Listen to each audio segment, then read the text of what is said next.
सत्संग जी, प्रेम से कहना।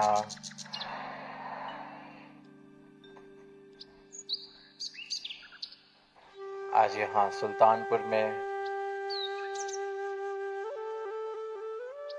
सत्संग का सब आनंद ले रहे हैं। महापुरुषों के, संतों के वचनों को श्रवण कर रहे हैं। सबकी आत्मा, सबकी रूह इस परमपिता परमात्मा की महिमा गाते हुए इसके यशोगान में आनंदित हो रही है, झूम रही है। और इस आनंद की लहर को देखते हुए इसमें शामिल होने के लिए दूर दूर से सब चल के आए हैं। और एक एक संत का यही प्रयास रहा है कि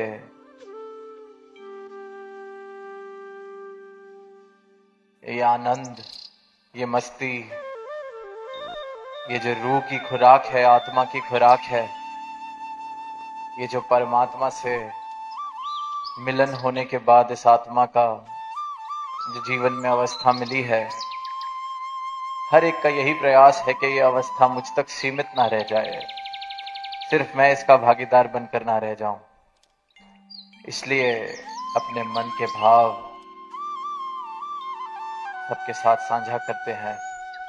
इसलिए ये आवाज देते हैं खुले मैदानों में, गाकर, नाचकर, शब्दों द्वारा।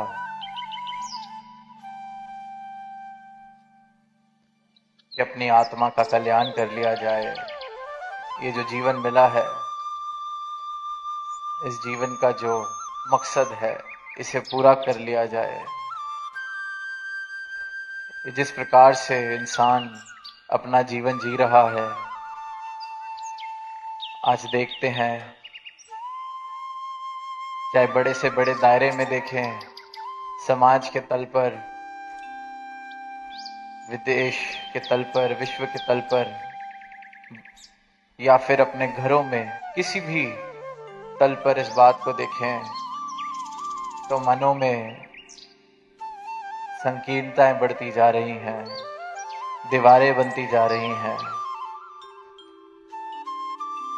पहले ही इंसान ने भेदभाव करने के लिए कोई कम कारण नहीं ढूंढ रखे थे। और समय के साथ लगा के जितनी तरक्की इंसान ने की है विज्ञान के द्वारा, या जितनी दौलत शौहरत इंसान ने कमाई है, शायद ये जो भेदभाव हैं, शायद ये जो कारण है भेदभाव बनाने वाले, फर्क बनाने वाले, दीवारें बनाने वाले, शायद ये कम हो जाएंगे। पर देखा गया है, देखा जा रहा है कि भौतिक तरक्कियों का कोई इस प्रकार का असर समाज पर या इंसान पर नहीं हो रहा। फर्क मिट नहीं रहे, बल्कि बढ़ते चले जा रहे हैं। अगर फर्क पहले सामाजिक तल पर इस प्रकार थे कि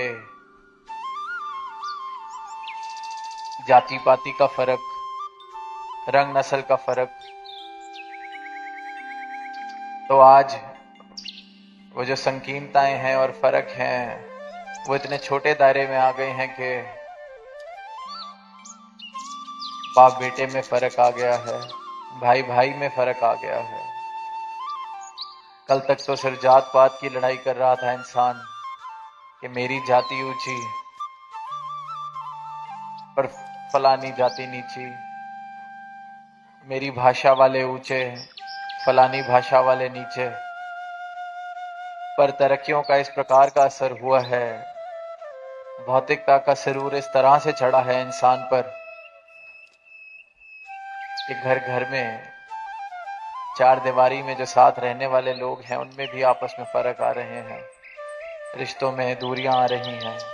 तो वो कहता है, मैं तुमसे एक सवाल पूछता हूं, एक बात बताओ कि वो इंसान और गधे में मालिक कौन है, कौन किसका मालिक है?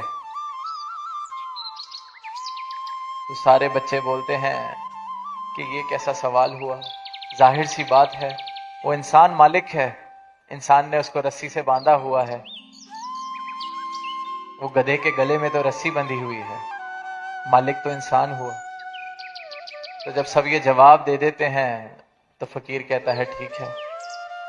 अब फकीर पीछे से जाता है और एक कैंची से उस रस्सी को काट देता है, और जैसे ही रस्सी कटती है तो वो गधा वहां से भाग जाता है, और गधा जैसे ही भागता है तो वो इंसान जिसने उस गधे को बांधा होता है अब वो उसके पीछे पीछे दौड़ रहा है, उसको पकड़ने की कोशिश कर रहा है।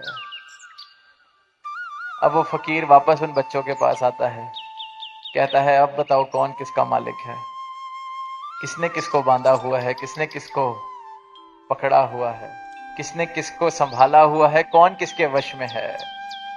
तो इंसान भी सोच रहा है कि दुनिया की धन दौलत इकट्ठी कर ली है तो वो मालिक है, शायद वो सुल्तान हो गया है अपने मोहल्ले का, अपने शहर का, अपने देश का।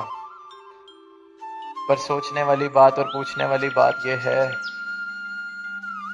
कि वो उपलब्धियों को हासिल करके क्या वो इंसान मालिक है, या वो जो उपलब्धियां हैं उन उपलब्धियों का राज, उन उपलब्धियों की पकड़ उस इंसान पर है। तो ऐसी सल्तनत या ऐसी अमीरी भी किस काम की अमीरी। तो संतों ने यूं ही चेतन किया है इंसान को कि ये जो जीवन मिला है इसको कंगालता में ना बिताया जाए, जो तुमने हासिल किया है उसके पीछे दौड़ दौड़ के तो तुम मालिक कभी नहीं बन सकते, कंगाल के कंगाल बने रहोगे। ये जीवन सब कुछ हासिल करके भी, दुनिया की सारी दौलत हासिल करके भी कंगालता में बीत जाएगा, क्योंकि असली सुल्तान, असली शहंशाह सिर्फ उसे कहा जा सकता है जिसके लिए कबीर दास जी ने भी कहा है कि चाह मिटी चिंता मिटी मनवा बेपरवाह, कि जिसकी चिंताएं मिट गई हैं, इच्छाएं मिट गई हैं, मन बेपरवाह हो गया है। अब ऐसी अवस्था किसकी है कि जिसकी चाहत मिट गई, चिंताएं मिट गई, किसकी है? सिर्फ और सिर्फ उसकी, उस इंसान की जिसने इस परम धन को प्राप्त कर लिया है, परम सत्ता को जान चुका है। क्योंकि इस परम सत्ता को प्राप्त करके ये चाहत जिसकी पूरी हो जाए, फिर बाकी चाहतें तो बचती ही नहीं है। फिर ये समझ आ जाता है कि ये परम धन, राम रतन धन मुझे मिल गया है, ये बाकी तो फिर जो इसने देना है देगा, जो नहीं देना उससे फर्क क्या पड़ता है, ये मिल गया है, ये परमात्मा मिल गया है, ये अमूलक दात मुझे मिल गई है, राम रतन धन।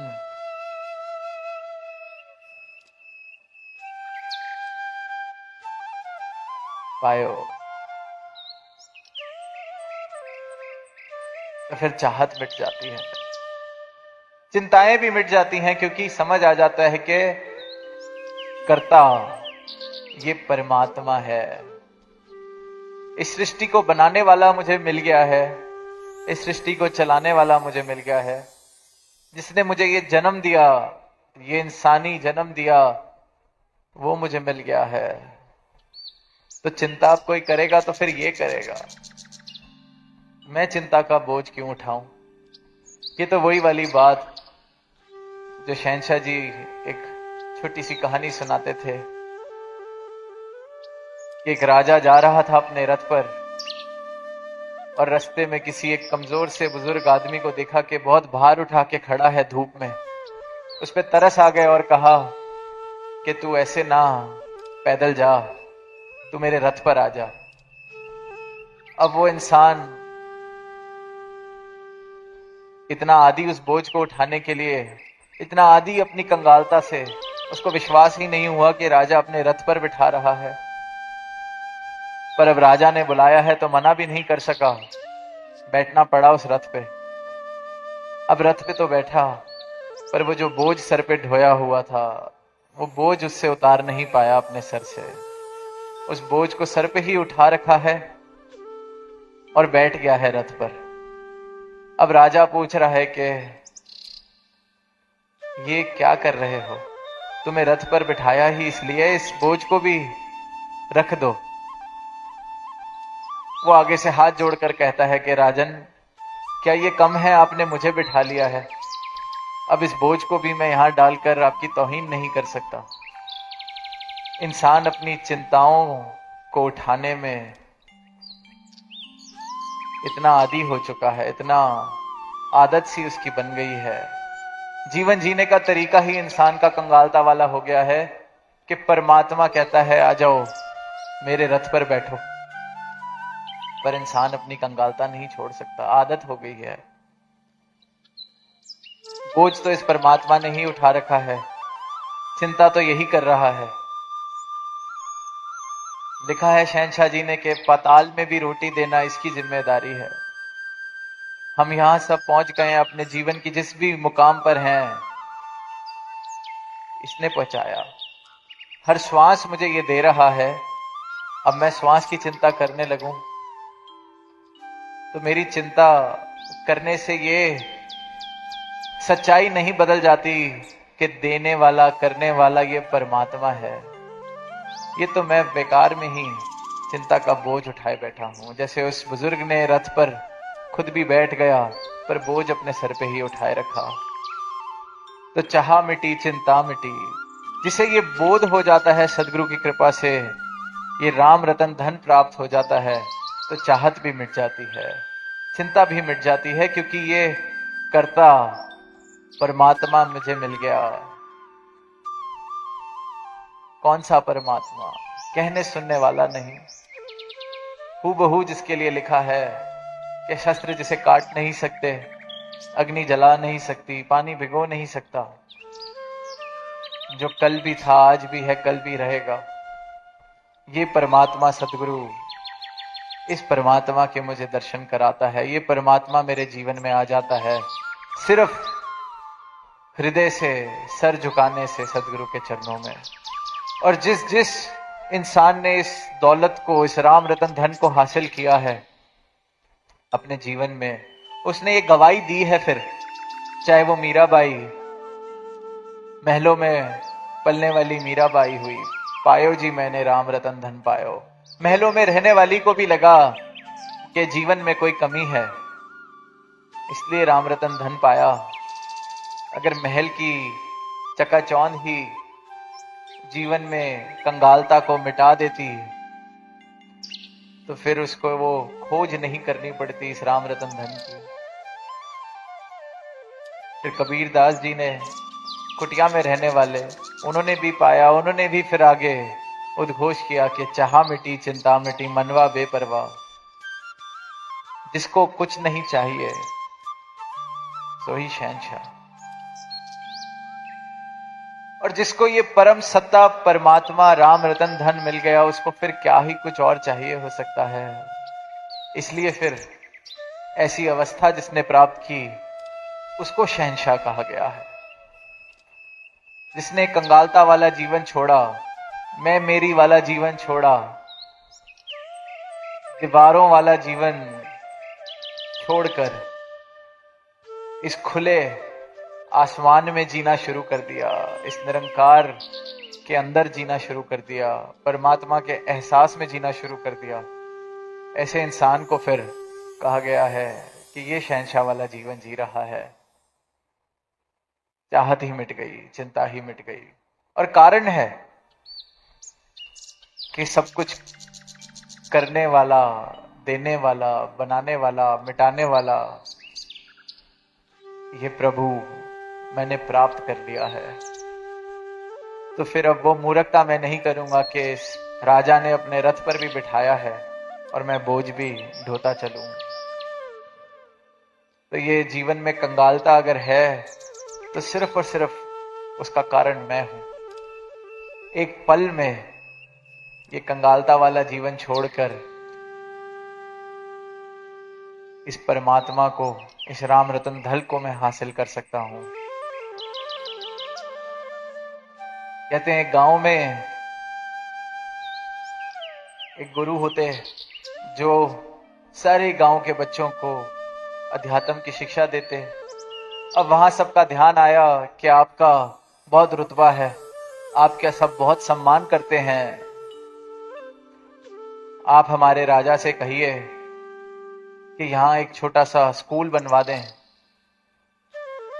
आपकी बात वो नहीं टालेंगे, आप कहेंगे तो वो जरूर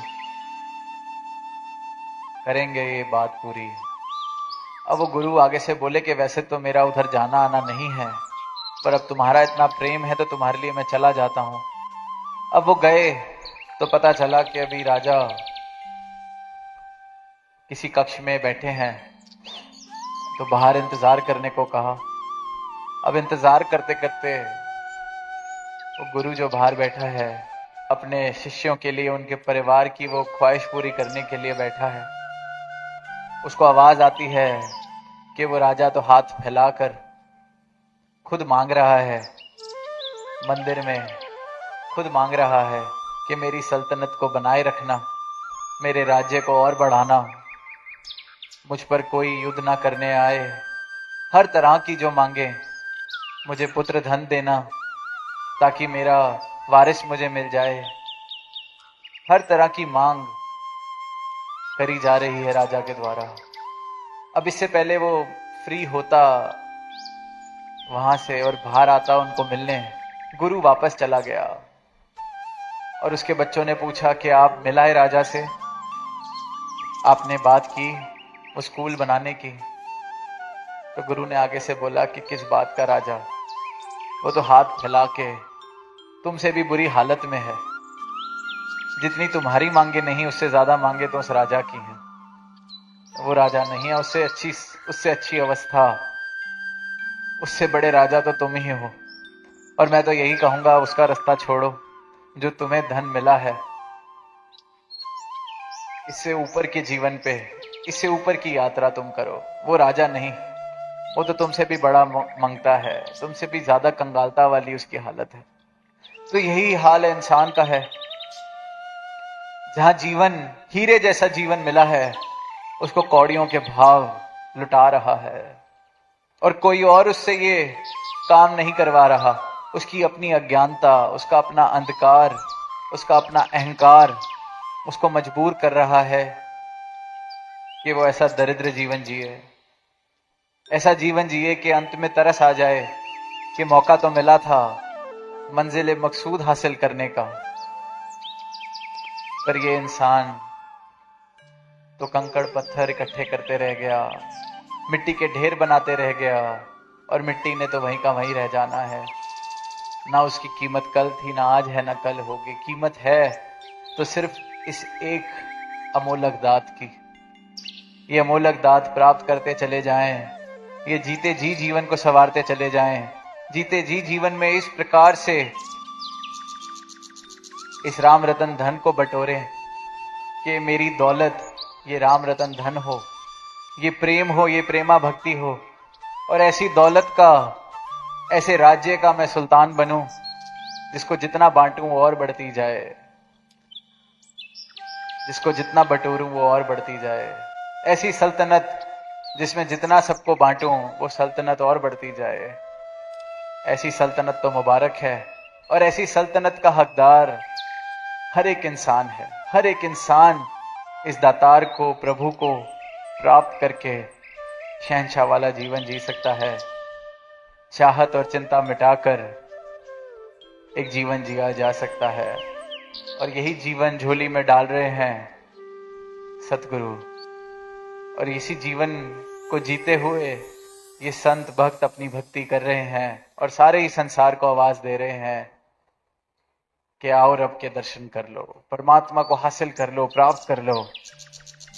इस परमात्मा की महिमा में इस प्रकार से डूब जाओ कि जीवन में आनंद ही आनंद हो, प्रेम ही प्रेम हो।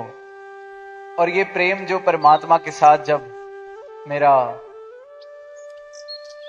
हो जाता है, मुकम्मल हो जाता है ये प्रेमा भक्ति का रिश्ता, तो फिर ये प्रेम मेरे रिश्तों में भी, मेरे समाज में भी, मेरे घर में भी, कारोबार में भी, सब जगह दिखने लगता है।